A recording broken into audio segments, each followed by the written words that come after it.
Slayers, and welcome to another episode of She Slays the Day podcast. I'm your host, Dr. Lauryn Brunslick, and today we're talking about podcasting, which is a fun topic because you're listening to a podcast. No, a lot of you have ideas for podcasts, and my story is that we kind of went in with no strategy, really at all. It was just like, hey. Curb, do you have a microphone I could record into? And he's like, yeah. And we started.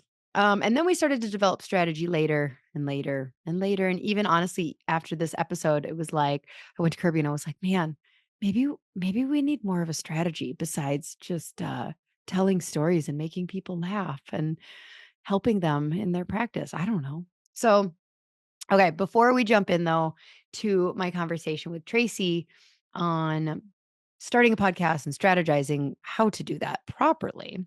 A lot of you know that Kirby and I just got back from Cartagena, Colombia. So, a couple things. It's Cartagena, not Cartagena. Who knew? They did. Colombia is spelled Colombia, not Columbia. Did you know that? The country is Colo. Oh, I got a lot of questions about why we chose to go to Cartagena. So is a multi-fold situation. So Kirby and I, our anniversary is September 18th. Yeah, that's right. I love chiropractic so much. I got married on the day. And my birthday is September 29th. Yeah, you missed it. You didn't wish me happy birthday. That's all right. I forgive you. And so September's a gorgeous time to travel. We have great parents who are willing to watch our kids. And so for the last few years, September, we tend to like go see some part of a country, do something cool, like something epic. And we have some funny stories from some epic vacations that went really wrong. But if you ever want to hear about our trip to Glacier National Park, where we couldn't see more than like 500 feet in front of us, I'll tell that story, but not now. Not now. We're talking about Cartagena. So I had a conference down in Miami or near Miami that I needed to go to mid-September. And it was like, well, okay, we're already going to be in Miami. Is there anywhere, you know, close to Miami that we could just add on a few days and kind of do a 2-for-1 trip? And where Cartagena is it's like super northern South America. Now, it had been on both of our radars for a couple of reasons. Kirby loves pirate history, and Cartagena is like right on the Caribbean. It's been colonized by Spain and France and pirates and all sorts of things like that. So he's definitely read about it in his pirate history books. And I was familiar with it because the Real Housewives of Beverly Hills went there. And I had watched said episode. And I remember thinking like, crazy, Colombia, that sounds really, like, dangerous and grimy for these rich white bitches to go to, and they're not all white now, by the way, just so we're clear, they, are diversifying, and so I saw the episode and I was like, "Ooh, it's, like, really pretty." You're, like, really pretty. So we're like, "Well, hey, let's just go to this conference and then bop down to Cartagena for a while." I will say if I was going to Colombia again, I would definitely add a couple days. So we flew in on a Sunday, flew out on a Thursday. So we had 3 full days. I would maybe do one less day in Cartagena and add a little trip over to I don't know how to say it, Medellin or something like that. It's like where Narcos happened. It's like that is where Pablo Escobar is from. But from watching Narcos and talking to Colombians, Medellin, I don't even know if I'm saying the city correct. I might be like missing a syllable, is gorgeous. Much more mountainy. It's very like fashion districty. Bogota is it's like a capital. Bogota didn't sound too interesting to me. Like if you were gonna fly into Bogota, maybe spend a night there. But it just like it's huge. It's like a metropolis, it's very um yeah, metropolitan type thing. But like Medellin seemed cool AF. And I wish that we had had time to go to that. But we didn't. So So yeah, it was cool. It was absolutely gorgeous. The way I described it is to everybody is like Disney was creating a Pirates of the Caribbean like set with just the old buildings and the colorful doors. If you've ever been to New Orleans, very similar vibe, just without the jazz and more with Latin music. Oh, gorgeous. And we stayed inside what's called the Walled City, which is like all tourists. So it was very safe. I will say multiple times, like at least 20 different times a day, we would have somebody come up to us as we were walking down the street, didn't matter, 8 a.m., 8 p.m., and be like, I can get you anything. You want weed, you want or marijuana is the same thing. You want heroin, you want cocaine, you want prostitutes. I can get you literally anything, bro. And we're like, we're good. Thank you. I don't know what it is about Kirby and I walking down the street that like read, "Anybody got any heroin or anything around this town?" But while we were standing in customs to enter, the guy in front of us said that the guy in front of him was like talking because the guy in front of us was Colombian and like coming back. And the guy in front of him was like talking to him and being like, "Yeah, so you guys are like really cool about drugs and stuff, right?" And the guy was like, "Yeah, you can get drugs anywhere." And he's like, "All right, so I'm not gonna have a problem with, like, the stuff I have in my bag." And the guy in front of us says to him, like, "Oh, you will absolutely have a problem. You can't bring drugs into the country." And so the guy in front of us said that, like, that guy then had to go to the bathroom and, like, flush it down the toilet. Like, what are you doing? What? I People are brave. I don't know. Are they brave or are they stupid?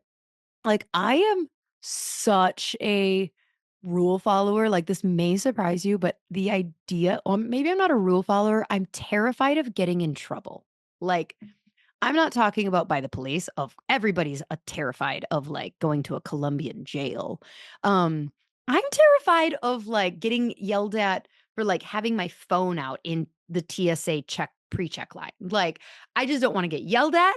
Like, "Nobody yell at me. I'm sorry. I'm sorry." I think that's my wing too. Okay, so we're gonna do a listener highlight, and then we'll get on with our podcast.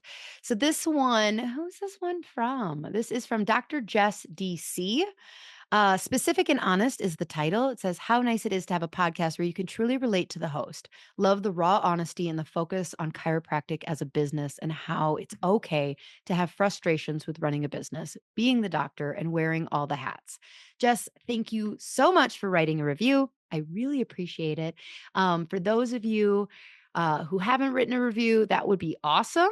I would love that. It would make my day. And then I would also love if you clicked follow or subscribe, depending if it's follow on Apple Podcasts, subscribe on Spotify. It just helps the podcast out. It really does. It doesn't change much in your life, but it changes the world to me. Okay, today. Okay, so today where's the bio? Oh, here I found it, people. Don't worry. Okay. With over 3 decades of expertise in broadcast media, executive management, and Fortune 500 business consulting, Traci DeForge is the founder of Produce Your Podcast, a premier podcast consulting and production agency that incorporates podcasting into the digital marketing strategy of B2B and B2C companies. That's business to business and business to consumers. This is business to business, just in case you guys were wondering. With a diverse career spanning startups to Fortune 500 giants like Google and Hilton, she's renowned for business development insights that drive innovation. As CEO of Ladies Who Launch, see what she did there? Tracy pioneered the franchise media model, supporting women owned businesses. An international podcast expert and speaker, she created the Podcast Management Academy, the industry's only podcast management certification program, and co founded the Podcast Professionals Association. Tracy hosts the Growth Accelerator podcast, Journey to There, and co hosts the popular Ask Brienne radio show in Los Angeles. Recognized by ABC, NBC, CNN, CTV, and American Express Open, Tracy is a proud member of the Rolling Stone Culture Council, where she leads the podcast member program. Y'all, I didn't know what half of that meant. Did you? I did. I. It sounds impressive though, but like, I don't know. I don't know what the rolling. I want to be in the Rolling Stone culture. I mean, do I just get to declare that? I feel like I could. I'm cool. All right, let's take a breath. Center yourselves. What are you doing right now? What are you telling yourself? Dear God, for whatever reason right now, I'm just feeling called to talk to people about the voice in their head and the lies that they are telling themselves today. I don't know who needs to hear this, but like, because it has, Lord knows it has nothing to do with the episode we're about to talk about, but like, God, just be with everyone listening that they just chill out with their expectations and their timelines of themselves to help them draw awareness to what consistent thoughts and lies, just honestly, even just starting with what thoughts are you consistently thinking throughout the day? Because those thoughts have power. And if those thoughts are not speaking truth into them, then it's not from you. And to pay attention to those thoughts. And if they are telling lies, like to just be aware that is that first step of just realizing that that is not you. That is not truth about who you are and what you're meant to be. And to just be kind to each other, but start with being kind to yourself because I don't believe like being kind to other people has to come from a place of feeling that we're all worthy of love and kindness. In your name we pray. Amen. Okay, without further ado, here is my conversation with Traci DeForge on getting a damn strategy around starting a podcast. Bye. Enjoy. All right, Tracy. Well, I don't really have any like formal somehow this will be like episode 280 and I still haven't figured out. I still fumble with my like all right, welcome to the show. Like this is it. We're recording.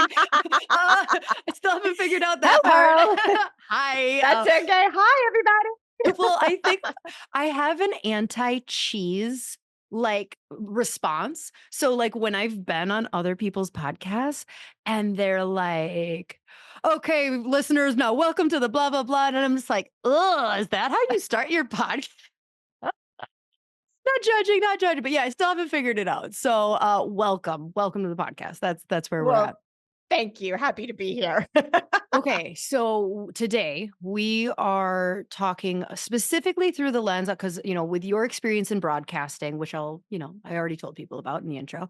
But like today, I really want to pick your brain on the like who should start a podcast, why they should start a podcast, why they should not start a podcast, and then kind of get into that like monetization and growth strategies. Because like, uh, can we just start with some of the depressing stats on podcasts that I don't know that people know? Well, I mean, it's going to be all about perspective. So you're going to have to go first on that because I don't normally talk stats and You depressing in the same sentence when it comes to podcasting. Okay, cool. So I'll be the Debbie Downer. So like some of You the can do stats that, and then I'll be the counterpoint. okay, cool. I love this for us. I love this. We're already yin and yanging. So like basically I've seen stats that on average, you can expect your episodes to get 150 downloads.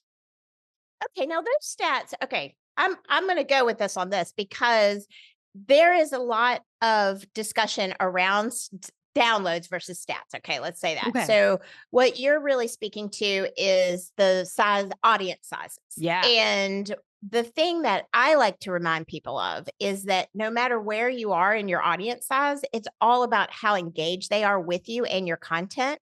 Because if you're a niche focused podcaster, specifically, for example, chiropractic is a very niche focus in the health and wellness space. And then you could Mhm. go even deeper on what type of audience in Yeah. terms of the chiropractic audience. So you could niche down and niche down again. And by doing that, you are going to target a very specific type of individual. And the podcasts that are designed to help grow your business are all about going vertically deep in your audience versus going a mass appeal wide across the board. And you mentioned my background in broadcasting, and that's a really good connection point to say, like, when you're looking at broadcast radio, like a news talk or a comedy or a pop, country, rock, pop format, those audiences are going to go really broad because they're going to be tuning into the format of that particular radio station. Whereas a podcast gives you that unique ability to go vertically deep and get engaged with a smaller amount of people. So let's say hypothetically, you're a business focused podcast, you're using your podcast to drive revenue to your business. and you had the opportunity once a week or twice a month to be in front of 150 to 350 on people that really want to consume your content and learn from you, those conversions aren't challenging at that point because they're already showing up to get to know you, to get to know and learn from you. And so it's all, again, truly about perspective, but even more importantly, it's about what's your objective with your podcast. So if you were consulting with someone and they said, like, I'm a brick and mortar chiropractor, I have like, it really doesn't benefit me a ton. Well, I mean, I could already answer like, well, it could, but yeah. Okay, for two the, two consultants and strategists in one conversation. I It's going know to we're be like, okay. So let's say the goal, I'm starting a podcast because I want to drive consumers from my area to my brick and mortar business. yes. Like, is that is that something that you would say like, yeah, that's absolutely a great idea, but here's how you would want to like position yourself? Great. Okay. So with producer podcasts, if someone wants to come to me with that question, we always start with people through a discovery process, which are essentially strategy sessions. Okay. So that would be exactly what we would tackle first. And in that conversation, my goals would be to figure out where's the primary revenue driver for your business. What I am hearing you say is that it's in your backyard. Okay, great. So you want to necessarily not benefit from podcasting from a regional, national, international basis, but you really want to hone that audience that's in your geographic area. So let's start there. And by doing that, that's where you want to create the concept and the format of the show. So if you want to build that podcast for your practice to drive traffic in your front door, that's a different strategy than if you wanted to sell online courses or if you wanted to build a consulting or a coaching business that you could drive people online through. So what we would talk about is what is going to be connected and relatable to your audience in your geographic area. How can you bring in local heroes, journey stories, clients that are local, and really collaborate with other local businesses that you can have visibility in front of? Are there expos, small business development, economic development events? Are there health and wellness expos? Are there things that you can connect your podcast to that will raise and elevate the visibility of you, your practice, and your podcast, but all in that local area? And that's the part of the strategy that you would build in, and you would be connecting and communicating with your local audience in a way that matches them, that meets them where they are, and gives them that opportunity to then really support you, learn more about you, and then ultimately either be a patient themselves or talk amongst themselves to their friends, family, siblings, or other people that might be interested in your business. Got it. So then if you were looking at more of a national strategy, then or a national audience, sorry, then what kind of strategy, because that seems very like, oh, you have a very defined niche and love that strategy. So now let's say I have a female entrepreneur podcast. Is anybody doing anything on that Oh. yet? Just a few. And I come to you and I was like, I just want to help females. Like, are you like going, all right, hold the record, stop, that's too broad. Like, we need to niche down. Like, what kind of a strategy then do you decide for someone who has more of a, a national goal? Right. So in that case, I would want to really get in and define what is your differentiator, because you are stepping into a competitive space, not only from the podcasting space, but also more importantly in the business development space. So when you go back to what we were initially saying about niching down, so you have a niche, it's entrepreneurs, then you have the secondary niche, it's female entrepreneurs. What would be that third niche? Would that be women in tech? Would that be women in health and wellness? Would that be entrepreneurs in the life coaching space, right? So you want to have the top line, the middle line, and then that fundamental differentiator, which can also serve as your niche at the same time. So starting out, really identifying that first, and then secondarily, okay, so let's say it's uh, entrepreneurs that are female that are focused on the health and wellness space. Okay, so then in that case, it's like You may even want to go a deeper level down because health and wellness is still pretty broad. Mhm. There's a lot of health and wellness podcasts. There's a lot of female entrepreneur focused podcasts. So, what is it about your passion point? What is it that you talk about? What is it that you want to change the conversation about in the health and wellness space? And then once we get that really specific essence of who you are and how you want to use your voice to change the conversation, then we build back up from there. And then we create a show that is going to not only really showcase you in that light, but also be able to bring other experts, other thought leaders, collaborate again with you in your space and elevate you and elevate them at the same time. And then next point of conversation around that would be, what are you going to do and how are you going to use the podcast to drive business to your business? And then what does that look like? And then that's when you start getting into talking through the practicalities of lead generation and visibility and turning those leads into sales. And so it's a really a part one and a part two conversation, but it's a very successful strategy when you approach it. Let's drill it down all the way down to the hone the niche as specific as possible, and then let's build it back up to build that audience. So when you say build it back up, so all right, so let's say we narrow it down that I want to have a podcast for female healthcare providers that are burning out. So kind of like a heal the healer type thing. And if you need more specific, we're going to talk about hormones or hormone balance. Okay. How Okay. then what do you mean like build it back up? The strategy of drilling it down is what you just did in Yep. terms of female health and wellness, burnout. And then if you go all the way down into hormones, I would probably say that's more of like an episode topic special series Okay, because so there's too probably niche. enough. Yeah. You Well, went too not, deep. I think you for the opportunities of building audience and monetization, you do want to go that deep. But for building the show across the board, I think you're good at women entrepreneurs, burnout. And then you look at all of the things that come into burnout, fatigue, hormones, Yep. parenting, single mom, like all of it. So that because you want to have enough of a broad arena to bring in experts and talk about topics that are going to be sustainable for the Because podcast. episodes just keep going. They Yes, just they do. They just keep going. keep If going. you if you are committed, and I think you brought up something that's not really answering your first question, but I'll circle back to that question but don't want to lose this for our audience, is that when you start a podcast, you are making a commitment unless you design it to be a special season, which has a beginning, a middle, and an end.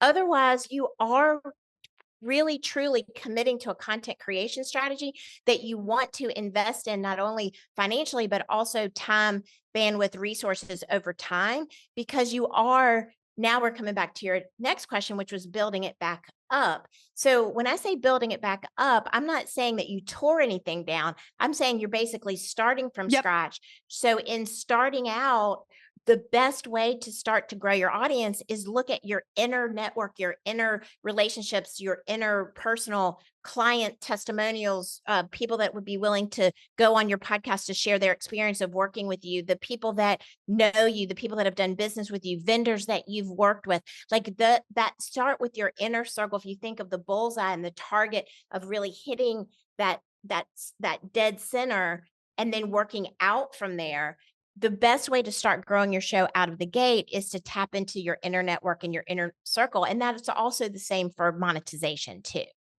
And do you see like a lot more success in one social media platform or like one, I guess, advertise, like, okay, really focusing on a Facebook launch strategy or a YouTube launch strategy or Instagram or TikTok? Like, have you seen, especially more recently, like one be more successful? Because I'm assuming like you have to pick, a social media to link to at least. Right? Like, Well, that's how you get your my belief is that you need to skate where the puck is. So that is meaning that you need to show up where your audience is living, where your audience is consuming content, and that needs to be priority one. But very close priority two, which a hairline difference, is where you're energetically spending time. Mhm. Because if your entire audience, we're not because nobody's entire audience is Right. on any platform, but if the majority of your audience, for example, is on TikTok, but you haven't yet explored TikTok or it's not a platform that you spend time on, you can post things on TikTok all day long, but it's not going to be as successful for you as other creators because they're engaging, they're making comments, they're seeing other people's TikToks, they're exploring the platform, they're learning from it every day as they're consuming it. So you want to be where your audience is, but you also have to have that familiarity and that comfort and that interest, like the literal energy to Yeah. drive you to that platform, because it's not just, I'm going to set it and forget it and just auto post all day long, because that's the strategy that's not going to be as successful. It has to be something that you really want to go to and see what other people are doing and see if any of your competitors are hanging out there or any of your potential brands that you might want to align with are hanging out there. Like for us, for Producer Podcast, LinkedIn is our hands down go to. Like that is where What? our clients live. Absolutely. 100%. That's where our clients live. That's where, Nerds. yeah, but you know what? We love them Yeah. and we love to geek out with them. We love to do, I don't but even know that, if I know my LinkedIn, like, login. Like, yeah, and but it might see, be a so picture from my graduation 14 years ago. yeah. Well, and you seriously might want to consider I reviewing that. might I might need to But you make, you validate the point though. So what in a scenario where let's say you do have a huge potential of brands and or decision makers or potential clients that are on LinkedIn, but you're not there, the question might be, well, am I missing out? Well, I Mhm. don't know. Are you? Because if you're really engaged in Instagram, which I think you are, then that's where you're going to spend your energy and your time and your focus and likely some of your resources. And so you're going to make up for it there with your energy than what you might be lacking on the other platforms. Right. And so I think that's a really good juxtaposition to look at, because that really is more than just stats and data. That's a real life story. Yeah. Okay, so let's stick with the national example here. And you are like helping me, like, how important is it that the name is perfect, the like photos are perfect, and like all of that? Like, we're talking pre launch stuff. Like, what's some of those insider professional tips you give to, like, okay, this is going to actually give you a leg up in becoming really successful? Versus like what are the distractors that are like, okay, that you don't need to spend $2,000 on brand photos. Like, I'd rather you spend $2,000 on editing or, like, so like, Right. what are some of those tips? Yeah. So some of the distractors for keeping you from launching versus some of the things that you need to focus on is really going to come down to, and you use the word, what is the perfect? And so I'm actually going to use that as the biggest distractor. So a Mm, focus on perfectionism is going to be your biggest distractor in any area of your business. It is going to be something that leads you to procrastinate. It's going to lead you to missing opportunities. It's going to lead you to not moving forward. So the first thing I could recommend is to start where you are. And I'm not 100% buy-in on done is better than perfect. But what I am going to say is that if you know yourself and you're a perfectionist by nature, that you have to honor that, recognize it, and then put it to the side. And then you need to follow a blueprint, do your research, ideally work with an expert who does know all the intricacies in building the foundational points, and then just get your voice out there. And second to that, and really specifically tactically answering your question, when you talk about things like the name and the cover art. So, those two things are actually very important for a couple of different reasons. One is with Apple, the operating system for Apple specifically and Apple Podcast, you can only be discovered by the title of your show and what's called the author tag.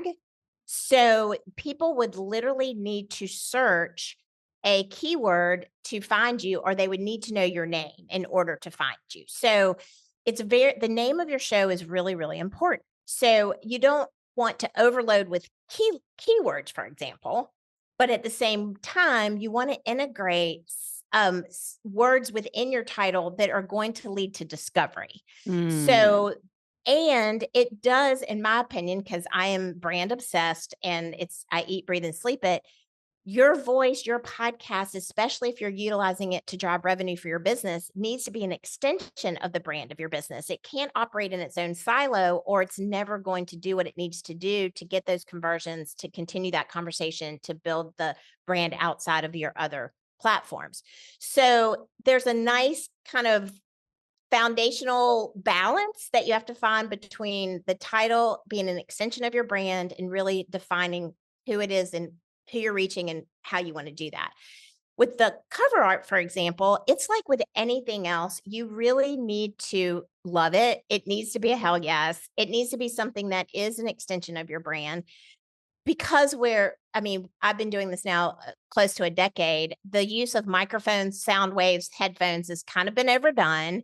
And if you're not a podcast production company or a freelancer in that space, and even if you are, you may still want to reconsider that. But you really want to make sure you meet most importantly, you've got to meet those criteria. So it's a 3,000 by, to be super techie and geeky, it's a 3,000 by 3,000 DPI, and that is required to get Apple approval. And my best tip, if you're DIYing things, is go and search competitive podcasts in your category, look at their cover art, and screenshot the Spotify page or screenshot the Apple Podcast page. And then you can do this in Canva. It's actually pretty easy. You can upload that screenshot and then you can impose your own cover AI is art. so amazing now. Like, Yeah, oh, right? And it's not even AI at this point. It's really just take the screenshot, then upload your cover art and superimpose it over another one so that you can literally see when you launch your show, how is your cover art going to compete with the other shows in your category? mhm.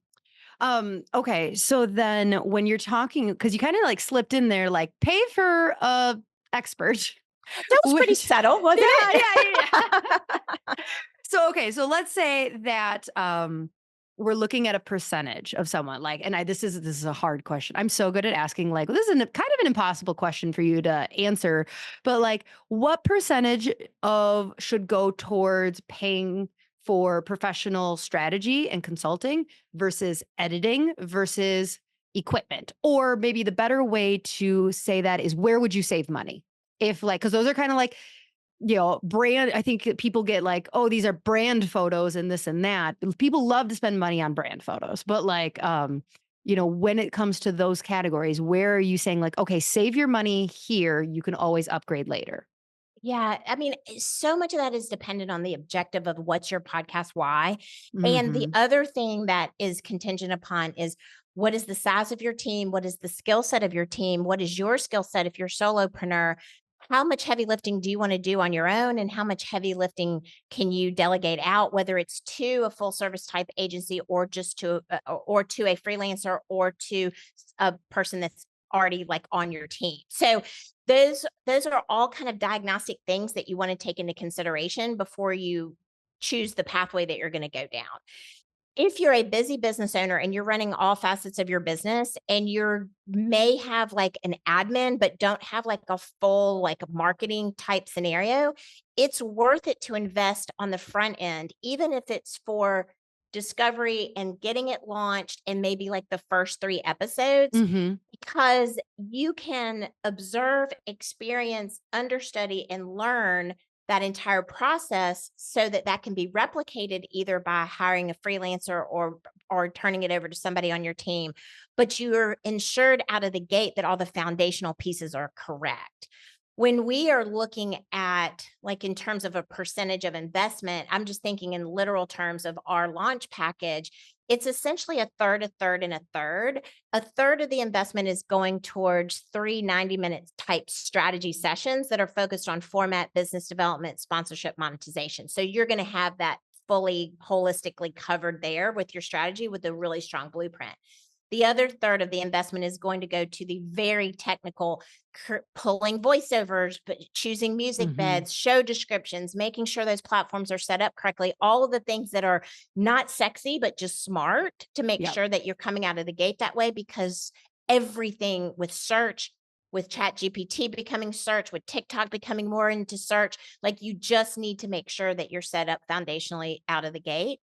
And then that third piece is, what is your launch? You're going to develop that launch strategy in the foundational aspect, but actually releasing those shows. Like there is a strategy to what is the first episode? What is the second and third episode? You release them all at one time. There's a How do you strategy market to that? them?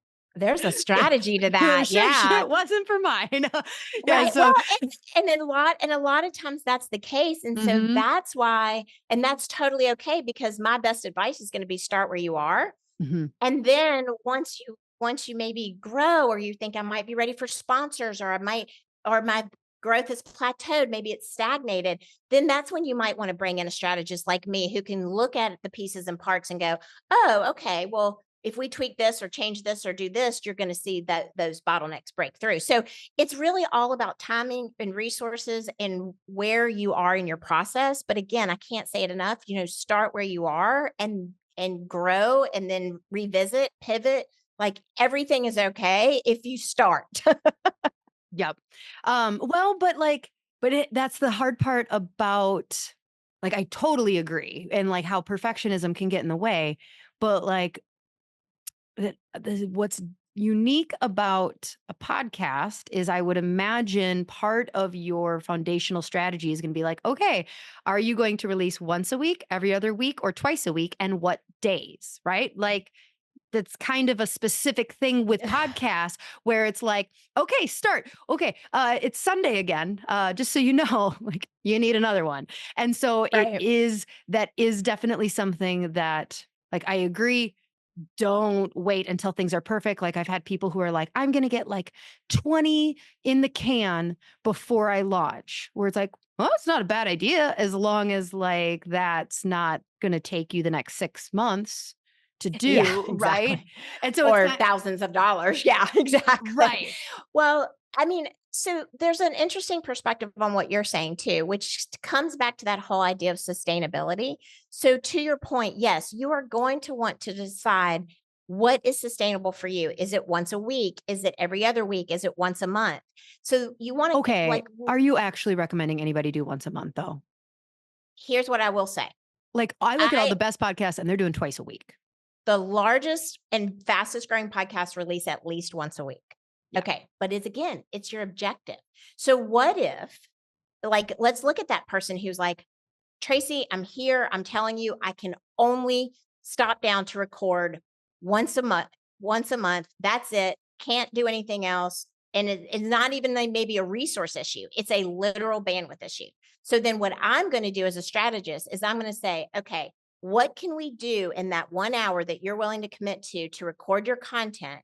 What can we do with that 1 hour of content that we can give you some momentum and release content sporadically throughout the rest of the month to continue continue that conversation, Mm. continue to build.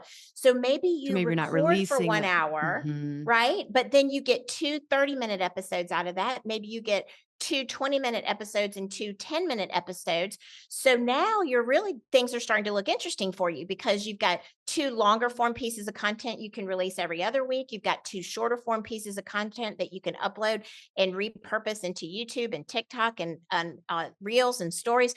And so that investment of that 1 hour, as long as it's strategic and smart, Mhm. can give you, now it you will be stretching it to the absolute maximum by doing that, but it can be done. So that's the thing, is like, you have to start with what's sustainable for you. And then once you see, oh, I'm really getting some traction off these 2 short forms that I'm doing, I want to expand those and do a short form every week. And I want to expand and do, so then you grow from there, because the worst thing you can do is come out of the gate releasing full on highly produced episodes every single week, and then put the skids on it because you run out of energy, you're burned out, you run Right. out of resources, you run out of time. Like, then your audience is like, "I'm sorry." It's like, you know what it feels like to be ghosted? That's what Yeah. you're doing to your audience, right? Right. So you need to be savvy with your strategy from the onset. Now, let's say that you were talking to someone and they told you, "I only have an hour." Okay. And you're like, "All right, I can work with this. It's not ideal."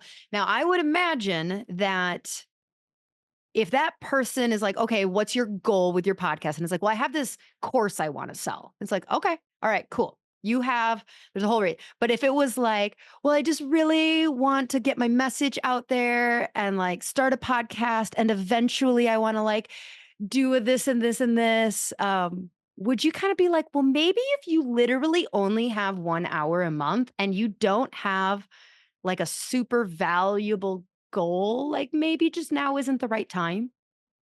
Yeah, I think I would want to look at, in that case, what Like, I why would are you doing this then? explore. Like, go Yeah, spend an well, and hour it with your is. family. It's all about the why. It is all about the why. In that, if you were my client and you were coming to me with that scenario, I think my next question out of the gate would be, let's look at your other platforms. Like if you, because what I'm hearing you say is, I really want to build visibility, or I really want to Mm. explore being more of a thought leader in my space, or I want to build a bigger brand around my personal name in this industry.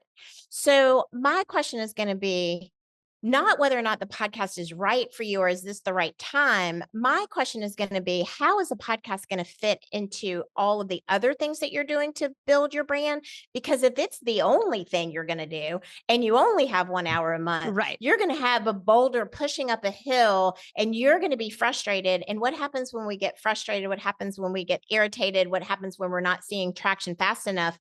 We quit. Mhm. And so that is going to be, if that's where it's going to end, don't don't let that be where you begin. So look at, okay, you already have a following. Are you doing a newsletter? If you're doing a newsletter, can you promote the podcast as you introduce it to your newsletter audience? Can you bring that into your newsletter? Are you already blogging? Do you already have some thought leadership pieces on Medium? If you are using LinkedIn, the LinkedIn newsletter, like where else are people finding you, getting to know you, learning about you? And is the podcast going to supplement that? But if you're wanting the podcast to be the primary driver, we're going to need to talk about a reverse strategy on that. Yeah, absolutely. And so like when you're looking at let's talk about a little bit of monetization stuff then. So if how do you begin to figure out what you should charge for sponsorships or I guess more specific sponsorships? Like how if you're like, well, I'm going to launch next month.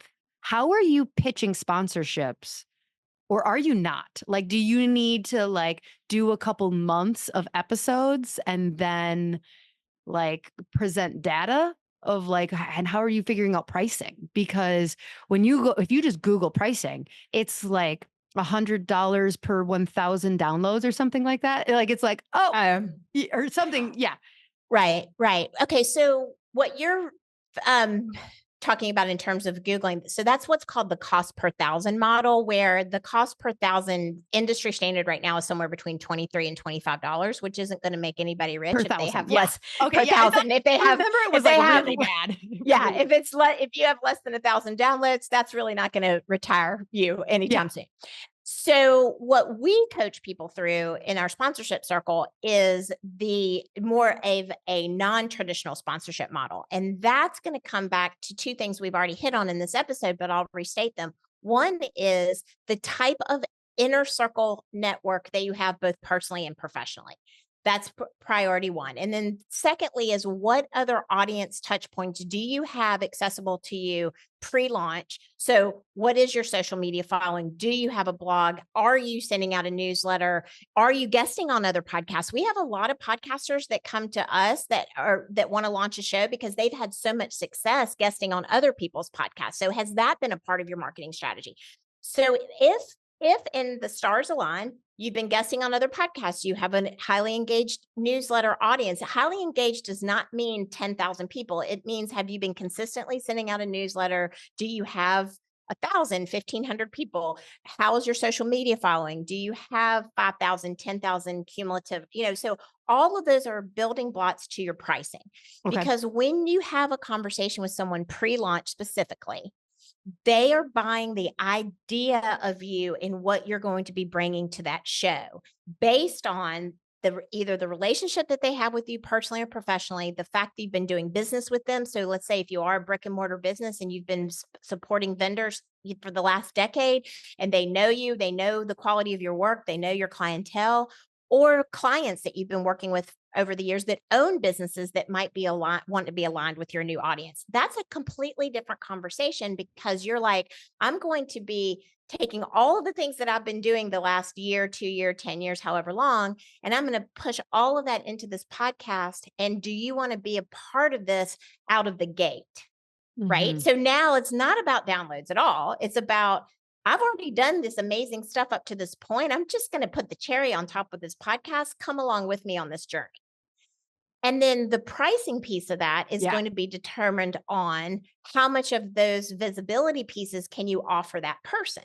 Because if they can be in your newsletter, they can be hyperlinked in your show notes, they can have a logo in your templates of your reels and your shorts, like all of a sudden you might have a come out of the gate with a small audience, but they're a quality audience. So now it's a conversation about quality over quantity.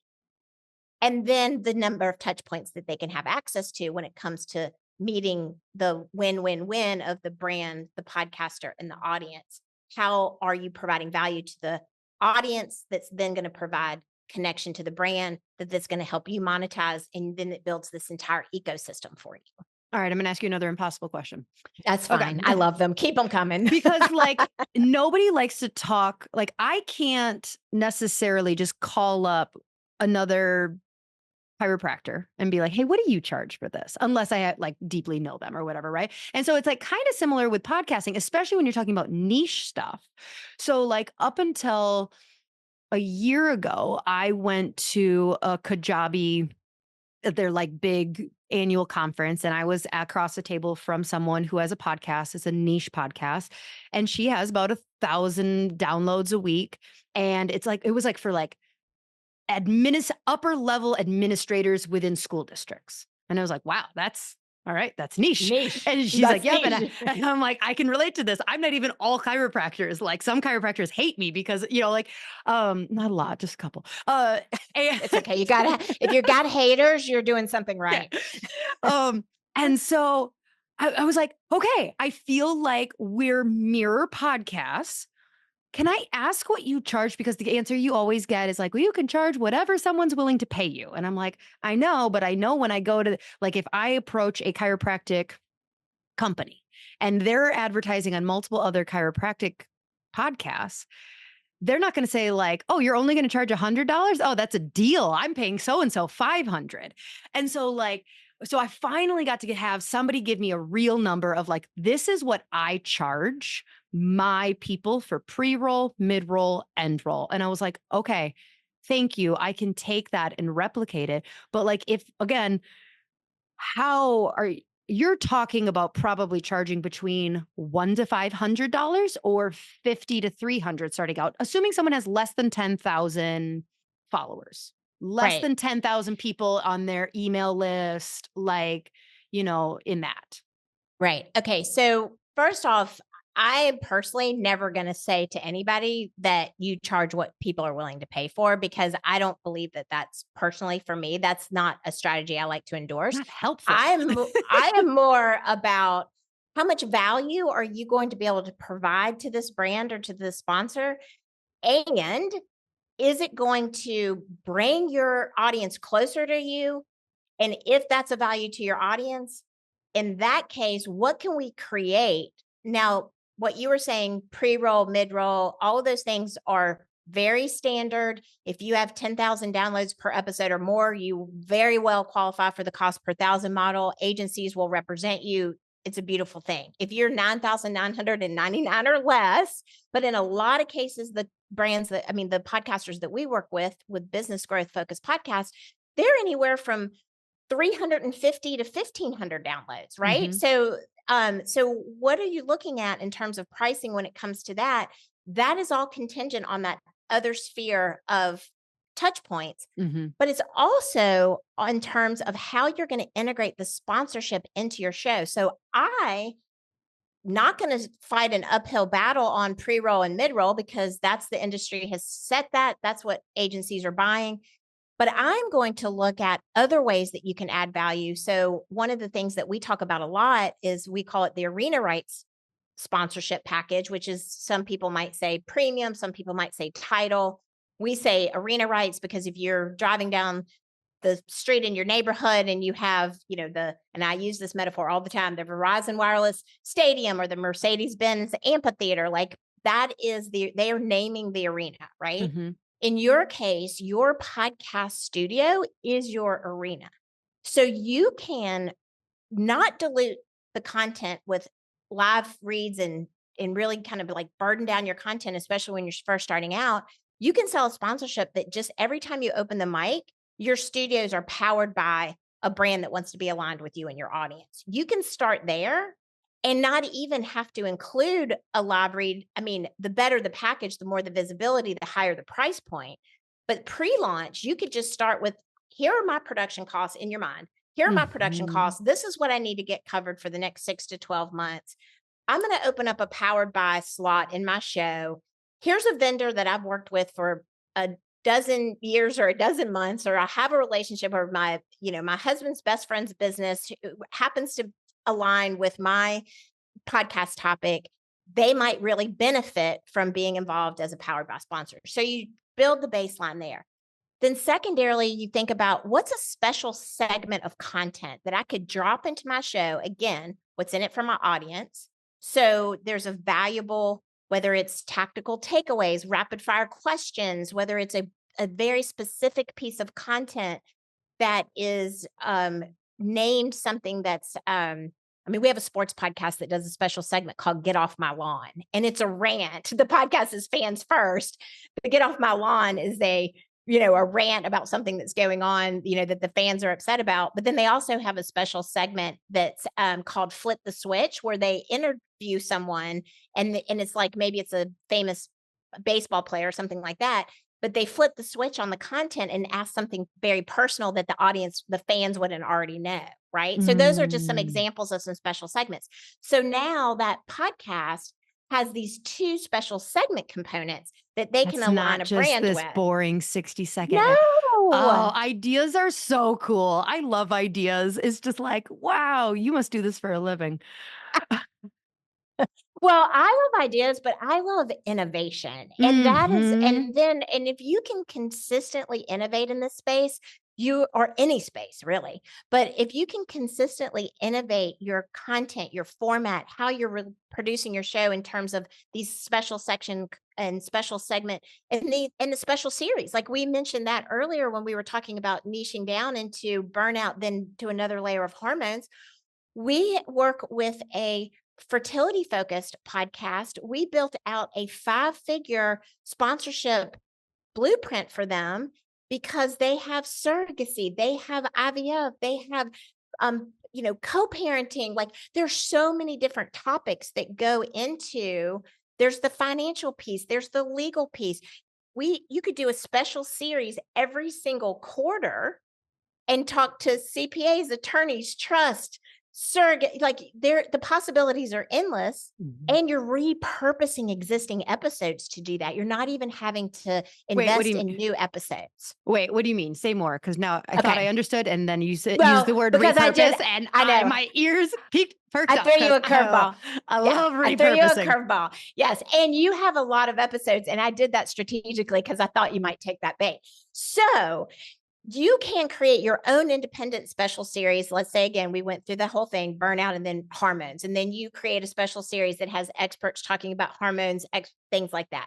That's a new content special series because you've designed it. Our recommendation is always pre-sell it. Think of it like a TV pilot. Think of it like you're pitching it to Apple TV. They're going to sign off and pay you before you build the special series, So right? smart. Oh my god, Yeah. I love it. Yeah, so pre-sell your special series, then build it, then release it. But if you've been podcasting for a really long time and you have, like, one of your special series, for example, could be on the Enneagram because you have Mhm. multiple episodes around the Enneagram, right? So you've already interviewed experts. You already have multiple episodes talking about the Enneagram. Now you're looking at, okay, I need to up my sponsorship ante a little bit. How can I do that? I know how I can do that. I can pull the 5 to 7 episodes if you have that many, or you pull the three that maybe that you have, and then you go, okay, I'm going to pull in one journey story around Enneagram, and I'm going to do one other expert. So I am going to have to create 2 new episodes to make it 5 or 7 or whatever. Maybe you already have them. Then you're bundling those episodes, redoing your intro, after, because you're going to have it sponsored first. You're Mhm. going to redo your intro and you're going to re-release them and tag them and market them as their own Enneagram special series that's sponsored by, powered by, and includes these different elements of sponsors within it. And then you could even go back to some of the guests that were on there and see if they want to be involved in sponsorship on episodes that Right, they've if they already have a been on. product that they're yeah. Oh gosh. Okay. Mhm. Good. Okay. So one of the final questions I do want to ask is what are so let's say, all right, we've launched. What is a growth strategy that, because there's like obviously my head, if you're like, all right, what you have to grow your podcast tomorrow, I would go like Facebook ads, be on other podcasts, and that's what my head would end at. So what's a favorite growth strategy that like you've been utilizing lately that's just innovative and fun that like you would not most people wouldn't think to do? Oh, I love that question. So there's organic and then there's paid. Mhm. So organic, I think our what I what I'm going to touch on is what we sort of alluded to, didn't go really deep into, which is this idea of long form content and then supplementing it with short form content. So it's a growth strategy in a couple of ways because so let's say you take this episode, for example, it ends up being 50, 60 minutes. But then you want to take out just the part where we talked about pricing. Maybe you edit it down and you create a special segment that's around the price, the niching down into the pricing into the special series. Let's say you do that and that's a short form and you release that as either a bonus episode or an alternate episode in your feed. Then what that does is anytime that you have a long form and then you have a short form, it's a growth strategy for two reasons. One is because as people are scrolling and they only see an hour and 11 minutes, 60 minutes, 59 Mhm. minutes, an hour and 20 minutes, they're like, dang, I just don't have time for that. But if alternating in the feed is 8 to 10 minutes, 12 minutes, then they're new to your podcast. You may not have earned the trust for them to give up an hour of their time yet for an hour and 11 minutes, but somebody's willing to sample you for 8 to 10 to 12. So it's not additional content. You're talking about taking like an educational component they did and It can be releasing it. either. It can be either. Yeah, My you can. editor is listening to this right now going, "Damn it." Yeah, why did she talk to her? Um, it's repurposing existing content based on your, again, time, resources, Mhm. and commitment. Or in our case, for example, we just launched a podcast, The Good Steward. He's focused on estate planning and he records in one session, he records a long form and two shorter segments. So those two pieces of shorter segments, he only is releasing one long form a month, but then those two short forms are released. So he's releasing three pieces of content a month, but he's only recording one. Right. But the growth strategy piece of that is more so than just the efficiency, because we already talked about that. The growth strategy piece of that, why that works, is when someone follows your show, it downloads into your feed automatically. So if you release a long form and two or three pieces of short form, or two long forms and alternate with two short forms, and someone follows your show, you've already just doubled your downloads while we're literally standing here. Mhm. You don't yeah. Period. End of sentence. They're Right. double. And then secondarily, you're introducing a way for people to come into your audience in a shorter way that they're willing to test you out. They're going to, do the test drive of a shorter piece of content, which ultimately will convert into long form. So that's organic. Yeah. I mean, you're going to see a lot of guests on podcasts. Make sure you do a newsletter, all those things. But you can also be really strategic with creating content that you can put in everywhere else, but also grows your audience too. Mhm. So, Yeah. and then I do have a paid strategy if you want I me would to share one, but no, no, please don't. Yes, do. so there's a lot of buzz in the industry right now around audience lift, paid audience growth. Can you grow a show without buying? Do you have to pay to play? Wait, people are buying their audience? It's possible. Oh, man. I know. Cheaters. Yeah. Well, it's all in how it's done. Okay. So again, I'm not going to stand here and say you need to invest in the podcast promoters in Bangladesh that are going to get you like 1 million somehow weird bot-ish. Mhm. Once you Yeah. stop doing that, they go away, and it also penalizes the algorithm, and it does all kinds of crazy stuff. So if you're getting messages from people like, "I promote podcasts," like, don't do it, because first of all, it's kinda like a drug. Once you start seeing those kind of things, Those those numbers. bots, like, and they're not real, and when you stop, they go away, okay? Yeah. So that's a no. But there are very reputable ways to boost your audience that are not what's called pay to play. And those are programs where you're actually going in. And if you think about like buying an ad on a radio show, so if your audience is, and let's go with we walk it all the way through our demo we've been talking about all day. Entrepreneurs that are female in the health and wellness space, that's your target audience for your podcast, right? Then you can actually take your audio trailer or a version of your audio trailer or create your own ad promoting your own podcast, and you can pay to run that ad in what I call a mirrored audience. Because if you're going into another podcast that's reaching female entrepreneurs, there's a podcast that comes to my mind right now called Burnout or called Fried. I think it's about burnout. I don't know, have any affiliation with this podcast. I literally have only just listened to it. But that would be an example of this strategy, is that that audience is interested clearly in the kind of content you're about to put out. So why wouldn't you want to introduce your podcast to that? Now, promo Mhm. swaps can be done at no charge, and there are a lot of people that do swaps. But if you want to get tactical impressions to a mirrored audience that's just like yours, you can buy promotional space in other people's shows. I love it. Okay, well, where could this hour flew by. Where can people find more of you? Like, how do they Well, start work with you? What's the best place to consume your content? yes. Well, LinkedIn. thank you for asking. Oh, well, you said that. Now that's not what I was going to say, but so now we'll have a double call to action, which goes Yeah. against the I'm grain of sorry. my Sorry. being. Take it That's okay. back. No, on LinkedIn. It's perfect. I live there. We put out so much content there.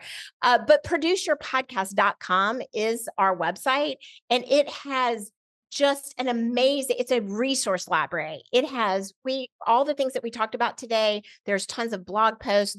If you go to our work page, there's sample podcasts. I mean, there's a portfolio of our work, but you can listen to podcasts and how sponsors have been integrated into some of those shows. If you want some samples of some of these powered buys, the NHL wraparound is a really good example of that. They pre-launched with over 30K in sponsorship revenues, and you can go, and even if you're not a fan of sports or the NHL, just go sample how those sponsors were dropped into their show, because it was so well done, if I do say so myself. And also there's a 5-figure sponsorship video series that you can, of course, opt into, because we're going to ask you for your email, but we're Right. going to give you value for it. And then all the things that we talked about today are kind of embedded in this video series to give you more like step by step. So producerpodcast.com is the place to be, man. Oh, I love it. Thank you so much. This was really, really helpful. I don't care. I always joke, like, I started this podcast because I wanted to like talk to people. And so I'm like, "Oh, this is great for me." So I don't know. Hopefully you guys got something out of it too. No. No, Well, I'm constantly being asked about like starting podcasts. I'm like, I don't know. Don't follow me. I had a shit strategy. It somehow worked out. Like it's somehow, but like, I appreciate your candor about that, because there are a lot of people who might start a show and then start doing shows for other people, but they don't actually have the level of expertise needed to build the foundations like we talked about. So your honesty in that area, coming from somebody like me that cleans up some messes sometimes, is really refreshing. yeah. All right, Tracy. Well, thank you so much. I appreciate this. I will make sure I have those links below. And until next week, She Slayers, bye.